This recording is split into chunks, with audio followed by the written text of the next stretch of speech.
Gladys Journey by Brunilda, Rivera. Lights come up on a storefront in the Lower East Side. Street lamps are on, and G stands behind a podium as though she were queen of the world. She stops time with her story. What's up, y'all? My name is Gladys, or G. Hello, Gladys. Hello, Gladys. Hi, Gladys. So cocaine and crack were my drugs of choice. I started smoking cigarettes and weed when I was 13. Me, my sister Angie, and our friend Chris, we even tried acid. And that eventually led to us lacing our cigarettes with cocaine. Then freebasing with crack. Man, drugs was all around us. But let me start from the beginning, because this is my story, and I'm going to tell it how I want to, alright? So I lived with my mom and my stepdad. They were heroin addicts, but they were clean for a long time. And I actually met my first 2 kids' father through my stepdaddy. He was his drug dealer, but I'm going to come back to that later.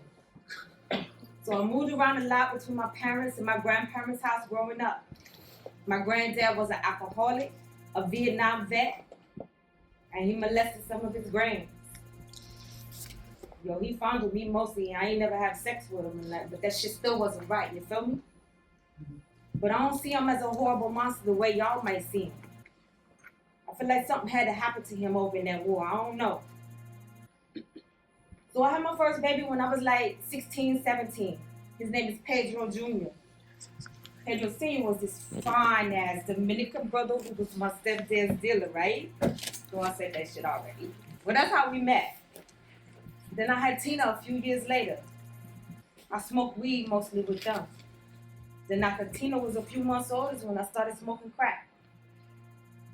Pedro Sr. is who introduced me to crack. We lived with him and his parents. 64th Essex Street in Stewart Park. Right across from my in-laws' house is where I got that first high. I was like, oh my God. I didn't know it felt like this.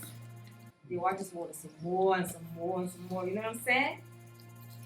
But then that fairy tale ended. And he started beating my ass every day in and day out. She breathes. This was right after I had Tina. She's 38 now. No, she's 37, yeah, because Pedro, he's 40. But being an addict, you only care about your next hit. I couldn't mother those kids. It was driving me fucking crazy. And this man was constantly beating my ass. And I just wanted to get high to escape. So I ran away from them all. Left my kids. I left Pedro and Tina with my mother-in-law, and I left. I think maybe it was just a way to being responsible for someone other than myself. It's for the safety of myself and my children. Y'all can call me a bad mother if you like, but I had to. I may not be the greatest mom in the world, but I did what I thought was best. I ain't had no role models or examples of good parenting. I didn't have no real education. I taught myself how to read from the newspapers after I had my youngest son, Brandon. So I've been pregnant 7 times. But 2 of my babies didn't survive. I was in labor with my 4th child, Marie, when my water broke. By this time, I was a full-blown crack addict. So high. And I was smoking on that pipe all the way to EMS was at my door. Till I was blue in the face. Fucking blue in the face, I tell you. Even then, I just kept on because I just needed one more puff. 2 times my baby died, though. I almost died with him. I had to go turn a couple of tricks, cop 2 20s, cooked it up, slam dunked that shit. I passed out cold. It's pale. The second time I was with this dude and he was getting high, right? And I thought I had a tampon in me. So I went to the bathroom and I pulled it out. But it was my baby with the umbilical cord and all. I went down the toilet. I was too high to even know what was going on.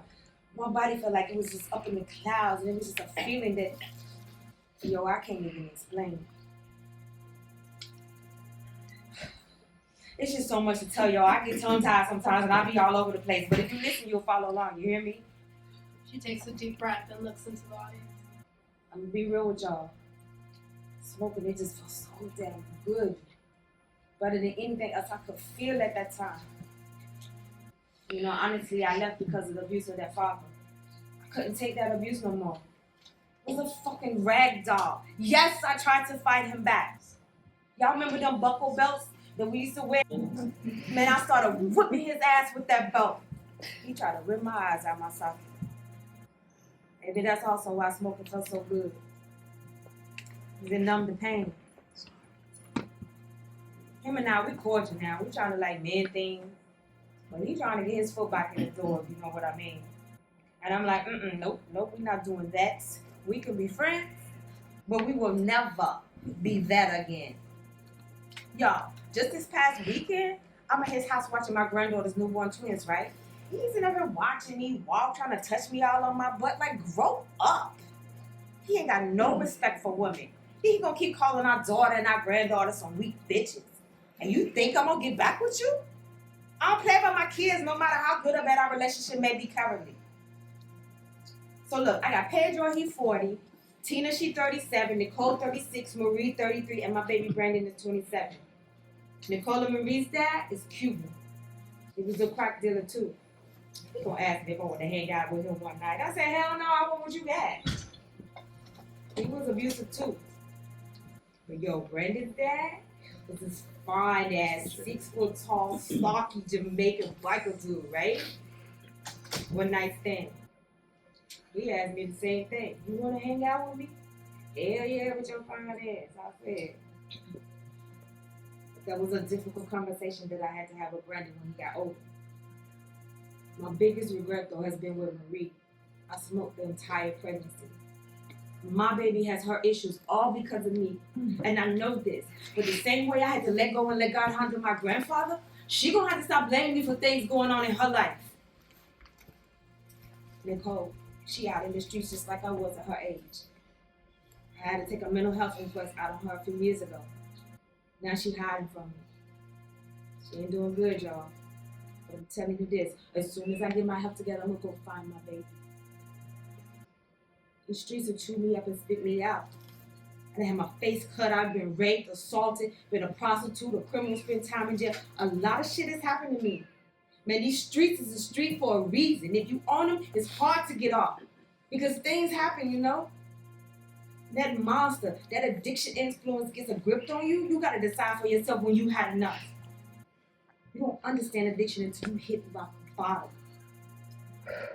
My relationship with Brandon and Tina is good. With Pedro Jr., not so much. We still got some work to do. He's never forgiven me for leaving them. I didn't know how to come back and get them. I couldn't even take care of myself. I love my kids. She breathes. Where was I? So, I saw my parents get high of heroin and then get clean and then slip again. My stepdad, he got his shit together though. He took my 2 brothers back to Puerto Rico without my mom. She wasn't ready. In the streets, they were still calling her heroin. I ain't gonna do none of that shit though. Crack was hard enough. If I was smoking my crack cocaine, you know, you start one drug, it leads to another. And people want you to do more and more and more and more. I just learned how to say no. Not to crack though. To all that hard shit. Heroin. Especially after seeing my mom out there like that. It's hard not to blame. And I can't blame anyone for my choices. My mom did the best that she could. She was a hell of a woman. She just got caught up. But y'all probably out here thinking, you know, it's hard. Y'all want to blame her. Y'all want to blame my grandfather. Y'all want to blame me, right? She breathes. So I've been sober since 2004. My baby Brandon, he saved my life, y'all. The people. Y'all know who the people I'm talking about. They threatened to take my baby away from me. My mom gone. I was in another abusive relationship with another addict. Thought it was love, but it was lust. I was clean. I'm trying to help him get clean. And then I end up slipping again. He left my baby home alone, and I get charged with neglect. Yo, they put my baby in the system. I started hooking again. I stole a laptop. I got sitting on stage for 18 months and still no laptop. But when I got out, I had a parole officer. Man, did she give me hell. And then I look at it, it's more like tough love. 2 other sisters, Miss Red and Sister Tessa Fitzgerald too. I look back on all those experiences now, and I know they have my best interests at heart. They helped me get my baby back for good. She smiles. So I have this coin, y'all, to celebrate my 20-year sobriety anniversary. I look at myself today and I'm okay. Because by the grace of God, I'm still standing here alive, telling my story. Are these memories painful with me? Hell yeah, they painful. You know, a lot's coming up for me right now. A lot of emotions just, just running through me and shit. But if anything I said today can help anyone, I love that. She smiles. Yo, my family is everything. I'm ready to mend my relationship with all my kids. I want to give flowers to all my family and friends that are here today that been with me through the struggle and this journey of all the ups and downs and everything else that have come with it. Yeah, I'm about to be 60 in October and I got plenty more years to live, you heard me? Take a breath. Clap with me, y'all. 1 clap is for my growth. 2 claps is for how I learned to survive. 3 claps is how I learned to be the strong woman that I am today. And I am strong. Because you can't smoke that shit and go through the things that I went through and still be standing here. And if there wasn't something more for you in this world. There's light here. There's love and there's light. So here I am, world. Here I fucking am. This is me, G, Gladys. I can be whoever the fuck I want to be and ain't nobody can fucking stop me. The stage is filled with light and scene.